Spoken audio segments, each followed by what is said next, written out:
then the release, they sold, they bounced back. Now then they settle up here. So yeah, weird. I know. Interesting. That like doesn't that just mean they're underpriced? They've already kind of So, been pricing in. yeah, I mean, like, there's a lot. See, the thing is like, long bonds is the non-consensus trade right now. Nobody's doing this shit, in my opinion. I could be Yeah, wrong, I but like, dude, honestly I don't even see people really talking about bonds. Whereas like when they were going straight down, people were just like, "Oh, buy bonds where diamonds. It's time to buy bonds."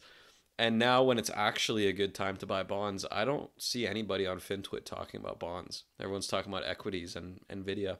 And this is kind of like exactly how we said it would play out. Just like people are going to completely forget about the whole hard landing scenario yeah, I and think a lot of just get people. I bullish so I equities. I think a lot of people with that like are just looking at bonds and saying like it's just too easy. So it's like it's consensus.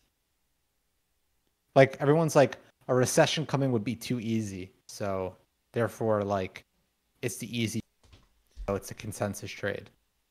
But But I feel like again, people aren't even really like talking about a recession. I'm still seeing people talking about inflation, but no recession. yeah. I don't know if anyone's expecting a recession anymore. Doesn't feel like consensus at all. The like if you look at it like from a consensus standpoint, right? Like long bonds themselves, like okay, so when something's crowded, right? Extremely crowded in terms of a trade, most of the time it's working out. It's because everyone's in it because it's working out, right? Like when people say like long bonds are crowded, I just don't I really don't think they are. I mean, I think if long bonds were crowded, we would see TLT over 100, right? At least. Yeah. But I think what we saw was a crowded trade in equities.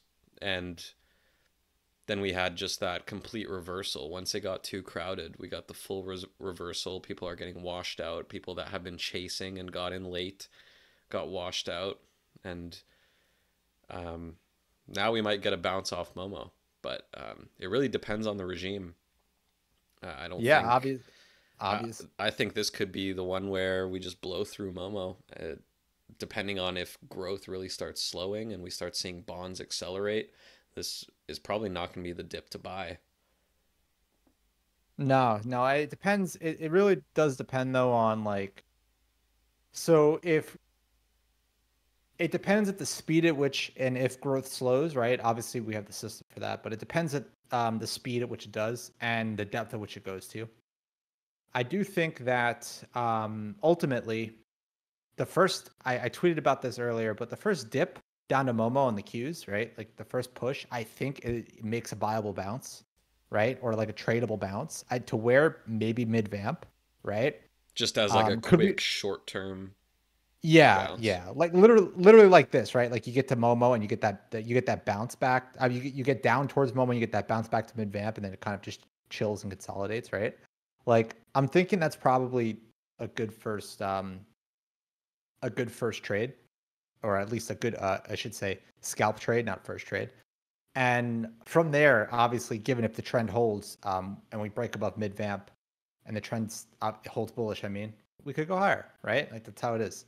But trend to trend type of thing. If we break Momo and flip trends, then obviously, yeah, listen, look out below because in a bearish trend, we do not want to be.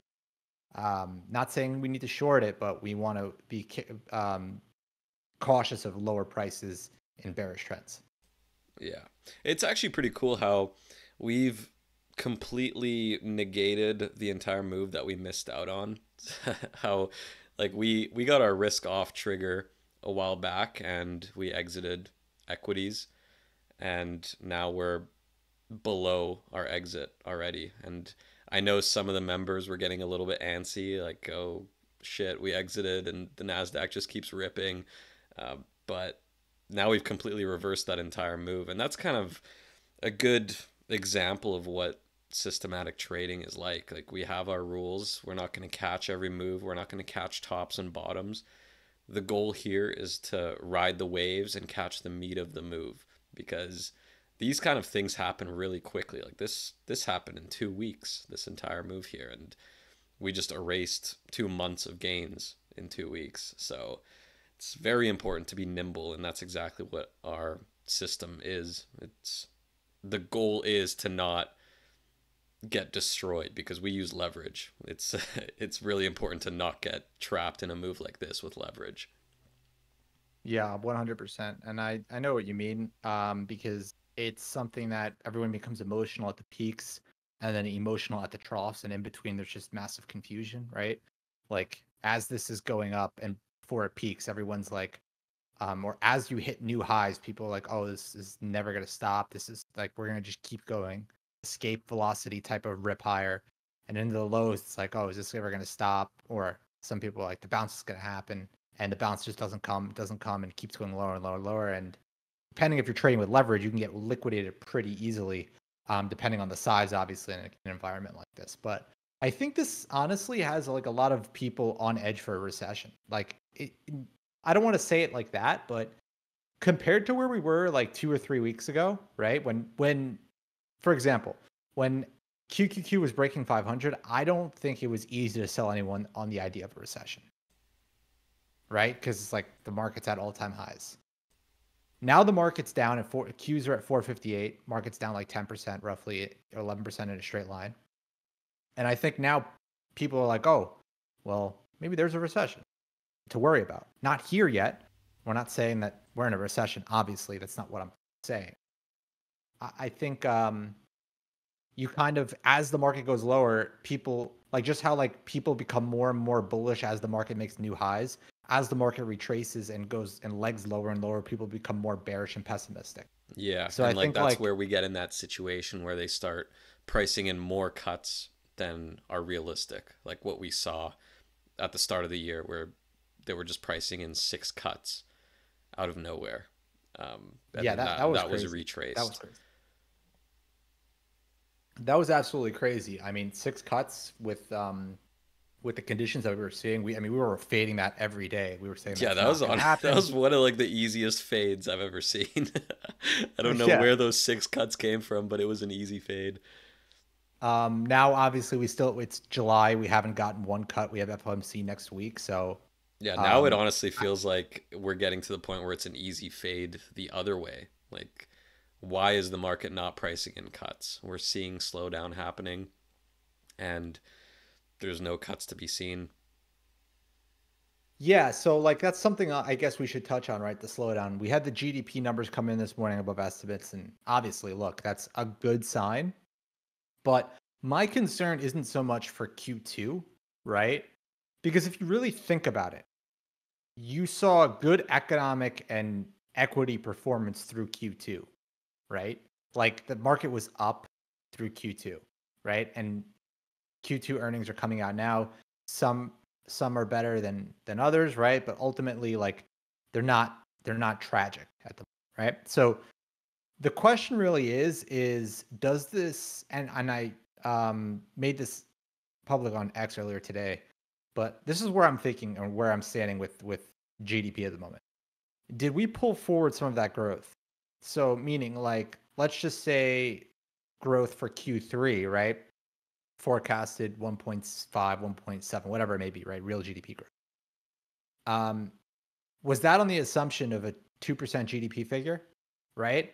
Now you come in hotter, which likely that figure gets revised down from what we've seen in the past few quarters. Ultimately, though, look, you come in hotter now, so you get a further push forward here. Does that mean that the leg up from Q2 to Q3 is going to be smaller now? Or are you going to have really robust growth into Q3 where you leg even higher, right? You get that another 2% plus real GDP print. And that's, I think, going to be the real question. I think we're going to figure out sooner rather than later as the data comes in and we get more confidence on that. We're going to get an idea of where we're going there. But ultimately, I think that's really what's at play. Everyone today is looking at GDP at the number that came in. I think it was a 2.8, right? 2.8% set this morning, and everyone's looking like, oh, we're way above expectations. Really good print, awesome, and without a doubt, 100%. That's a phenomenal print. But the market isn't necessarily going to get shocked over a print like that unless it was realistically severely negative, right? Like if GDP came out at 1% and the forecast is at 2, I think the market would have really been shocked. But the beat is one thing. The question is now on a forward basis, do you affect the next quarter's GDP growth, right? And the quarter after that? Do you take from it? Was there some excess growth here that we should have picked up next quarter, whatever that may be? I think we're going to figure that part out. But I think that's really where we have to look at the markets right now, because where they're down, we're in a bullish trend, right? In the Nasdaq and the S&P 500. I mean, if we look at SPY, it's down, but it's still in a bullish trend. And believe it or not, SPY has much more to go down to Momo than QQQ does. So that's something also interesting to see. Do we get QQQ down to Momo, and then kind of we've seen it happen before where the Qs will push through Momo and reclaim and then run higher. And in that push through Momo, there's enough time for the S&P to like catch up to Momo as well. Or you get a situation like April 2024 where the Qs really just crapped the bed down to Momo, and SPY just didn't. It kind of like floored out when Qs got to Momo and reversed higher. So that's really the dynamic that we have to pay attention to right now. Yeah, but a thing to note is back then in May when we had that sell off, growth was still strong. We were buying that dip. This True. time it's a much different story. We don't have growth nearly as strong as we did back there, and I'm referring to our growth index that we offer to members, which is much better than looking at delayed GDP data. Correct. Yeah, that was the emphasis I was making a couple minutes ago there, right? Like one of them is trying to look forward, the other one is looking back. So I think what I'm trying to say here is just because we had a hot GDP print, like the GDP print was phenomenal, like bonds were up, right? Yeah, but the Bonds were question actually is, not even red. can that continue? Yeah, like bonds almost saw this coming, seemed like. Yeah, right. Like yesterday, right? Like they sold off on what would have seemed to be like some sort of pressure set. Like it was almost yesterday when I was looking at bonds, it almost felt like in the end of the day, you kind of had like 30 minutes of rapid repricing. And I was wondering, like, is someone moving some inventory here ahead of what, or there's some people or some funds trying to pick up or let go of some bond exposure ahead of what might have been thought to be a hot GDP number. And sure enough, I mean, GDP comes in hot, but bonds run up into it. It was almost like So insider trading gone wrong. They yeah, figured out, they're like, oh, okay, we know GDP's coming in hot tomorrow, so that means bonds are gonna dump. But they were the dump. yeah. I mean, crazy, right? But I think that ultimately, like the dynamic of growth going forward is we're gonna have to see if this second quarter resiliency is picked up again in the third quarter, and it's going to take some time, I think, for the market to figure that out. But in the short term, look, I think there is some algorithmic driver in price. So like we have like the CTAs are acting as like selling pressure, right? So they were doing the same thing, or acting as selling pressure. They were doing the same thing in April. If you guys remember, the CTAs kind of jumped on the bandwagon as vol started picking up, and they started pressing the bit, like they started like basically Can you pushing price explain lower. what the CTA is? I think the better word would probably be systematic, because CTA is like a broad scope, like for like commodity trading advisors or commodity systematic advisors, right? So I think we should use systematic selling as a more direct example. So ultimately, look, as vol starts picking up, people or funds are going to be forced to rebalance, bring down exposure. And as vol starts picking up, it's kind of like a cascading effect where additional stuff is being sold, vol rises, more stuff is being sold to rebalance the portfolio, right? And just reduce risk on the table.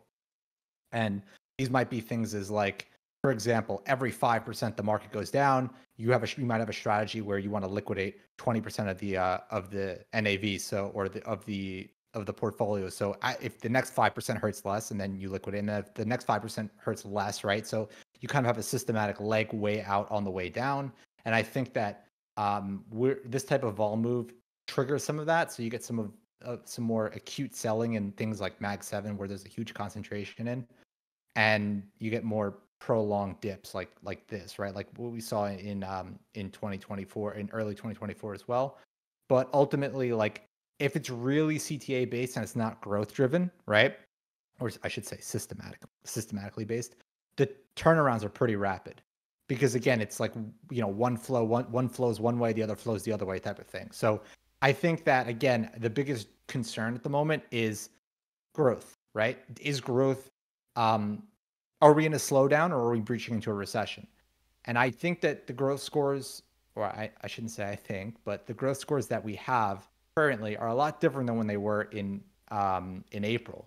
So for us, we're erring on the side of caution on this dip. Not to say that it can't bounce, but our RQF is positioned in a certain way that is aimed to take advantage of the next leg of the business cycle. It doesn't necessarily mean equities cannot go up, and I think we've been very, very, very clear about that. Yeah. We should talk about Bitcoin. So, what are your thoughts on Bitcoin going forward? It just turned neutral trend. So, it's kind of in this gray area where it's not bullish, it's not bearish. And we actually saw a crazy wick today too. Uh, it was way down, down at 63 earlier today, and had a massive bounce up. Do you think that this is gonna get a bullish trend flip and kind of work the opposite with bonds? It's very unusual to see it going bullish trend during a risk off type of environment when growth is starting to die, since it is a very much a growth proxy. Do you think this might just be kind of a foreshadow that growth could possibly be bouncing and holding up here? So ultimately, I think the biggest driver here is going to be if we get this trend flip or not. And I think, like you just said, there it there's a very fine line between this and say bonds or like another risk off asset, right? Bitcoin is seen as a risk on asset. So I think that ultimately, like if we're going to see this go up, we're going to need that trend flip. Trend flips to bullish, then obviously confidence is gained that price can sustain a move higher. And for those that don't know, we sold out Bitcoin at an average cost of 63,000, and that was last month in June. So there has been some adjustment since our sellout, though. So make sure you check the quant deck daily to see what adjustments have been made. But there has been some adjustments to the Bitcoin position. And ultimately, I'm going to leave it at this. If Bitcoin can flip bullish trend, I do think we have a chance to retest the prior highs made earlier this year. That's totally possible. But if it flips bearish trend, well, bearish trends tend to lead to lower prices. And I think we have to take the signal from there. Thank you guys so much for listening. If you have any questions, feel free to reach out to us on X at the Market Radar or go to our website at market-radar.com.